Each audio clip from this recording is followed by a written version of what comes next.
колеги, скъпи ученици! Всяка година, в средата на месец февруари, всички българи си спомнят и почитат един от славните и велики български синове, които завинаги ще останат символ на изконното човешко право и ценност – свобода.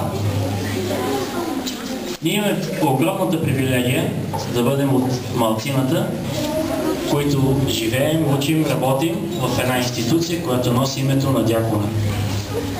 19 февруари е паметна дата за целия български народ.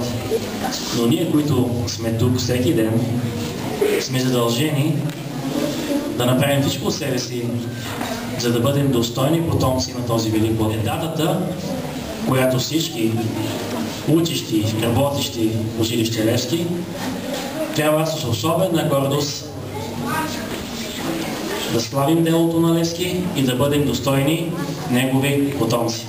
Искам да ви поздравя с настоящия празник, да ви пожелая да сте все така здрави, все така целеустремени, за децата по-послушни, изпълнителни и инициативни, за да можем след една година отново да се съберем и да се похвалим с още по-големи успехи и за това, че наистина сме били достойни.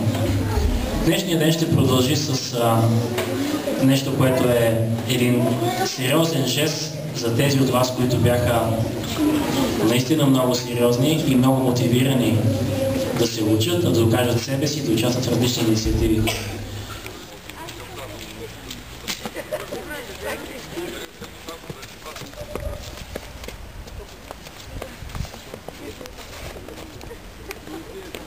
Така, обърнете го с кръстята. Така. Точно, точно.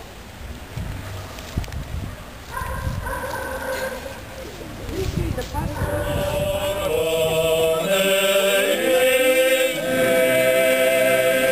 снимате ли?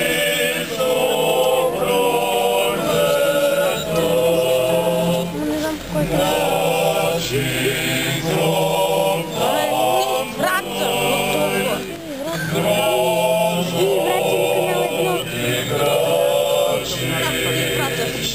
въглищар, за въстание готви народа. Коя паланка, село или град, опасната му мисъл не преброди. Врагът усмихнат подло, бесилка Москова, и тръгна той към нея с развяна бяла риза и вдигната глава. А небето на твоята България сияе над образа ти, като светъл купол на Божий храм. Сега и во веки веков. Амин. Благословен си Господи, научи ме оправданием Твоим, святый Бог, источник жизни.